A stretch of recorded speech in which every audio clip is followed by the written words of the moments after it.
You assume that loss is a sign of failure. When something leaves your life, a person, an opportunity, an idea, you call it misfortune. You define yourself through what remains, and you grieve what is gone. Yet Ghazali questioned this assumption. He asked whether loss truly takes something from you, or only removes what never belonged to you in the first place. He said that the soul is not harmed by loss. It is revealed through it. What vanishes exposes what endures. What hurts you may only be the collapse of illusion. You begin to ask, if what you lose was never truly yours, then what is the you that remains to feel the loss?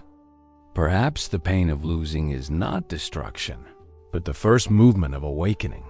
You build your security on possession, not only of objects, but of roles, beliefs, and relationships.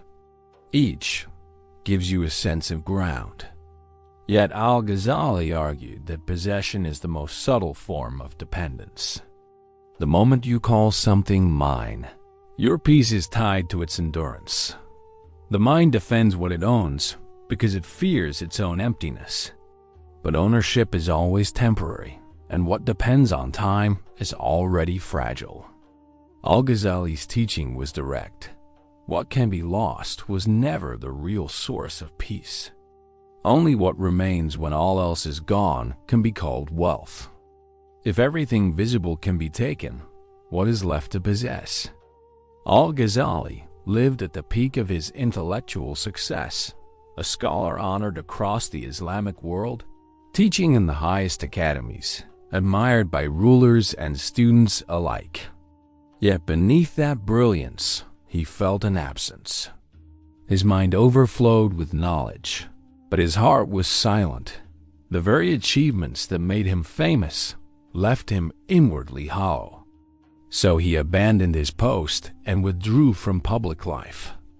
Many thought he had lost everything, but he called it a recovery, a turning back from illusion to reality. His exile was not escape, but experiment, to find truth beyond what knowledge could grasp, that you know the feeling when your explanations no longer explain. What once gave meaning now feels mechanical. Ghazali reached that threshold when intellect meets its own limit. He saw that much of what passes for certainty is borrowed conviction, sustained by habit and approval. True certainty cannot depend on repetition. When the foundation of belief begins to tremble, the ego panics. Yet this collapse, he realized, is not a threat but a doorway. It dismantles false assurance so that a deeper ground may appear. When your mind no longer knows what to trust, you stand at the entrance of sincerity. What if every crisis of meaning is not a fall from truth, but truth removing its disguises? Loss, Ghazali taught, does not come to destroy but to purify. The purpose of removal is not deprivation but revelation. You lose what you once relied on, and in that absence, you notice what was concealed beneath attachment. He compared the soul to a mirror covered with dust, not because of imagery, but because the principle was clear. Removal reveals. When illusions fall away, clarity returns. The mind calls it loss, but the heart knows it as restoration. You begin to sense that every loss fulfills a function. It empties you of what blocks perception. The question becomes, what within you must be removed for truth to become visible again? Even when you let go of things, you cling to their meanings. You reinterpret events to preserve identity. Ghazali warned that attachment to interpretation is subtler than attachment to possessions. You may abandon wealth, but still defend your story. You may renounce status, yet protect your image of humility.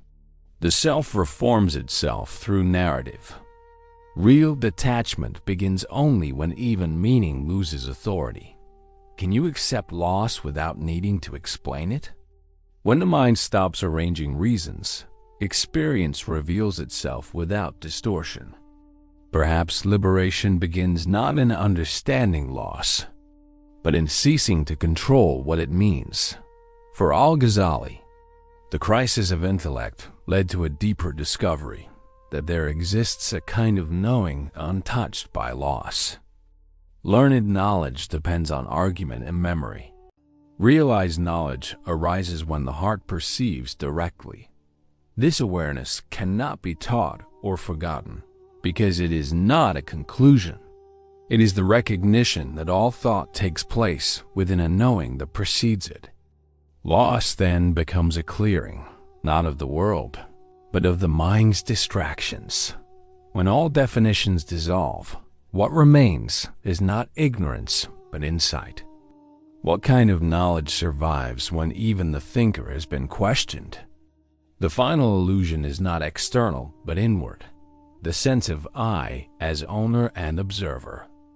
Ghazali called this the root of attachment, the self that claims experience as possession.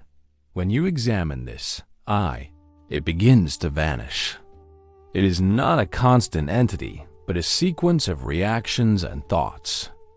Yet the mind resists this realization, fearing that without identity there will be nothing left. But what disappears is only the claim of ownership, not awareness itself. To lose the self is not to cease existing. It is to cease mistaking yourself for what you observe. The question arises, who are you when the one who says, I no longer stands at the center? For Ghazali, restoration was not recovery of what was taken, but recognition of what never left. The soul does not regain wholeness through addition, but through remembering its original sufficiency. When the false self falls away, the mind no longer divides life into gain and loss. What was constant beneath change becomes visible again. The soul is not restored by possession, but by truth. You begin to see that nothing essential can be lost, because essence does not depend on condition. What remains after loss is not emptiness, but clarity, the soul seeing itself without distortion for the first time. When the struggle to keep or recover ends, stillness arrives. Ghazali's journey led him to that equilibrium, a state where nothing is missing because nothing is claimed. You realize that loss has no power except over illusion. The real is unlosable. What leaves only exposes what stays. To lose the world is to regain the capacity to see it rightly.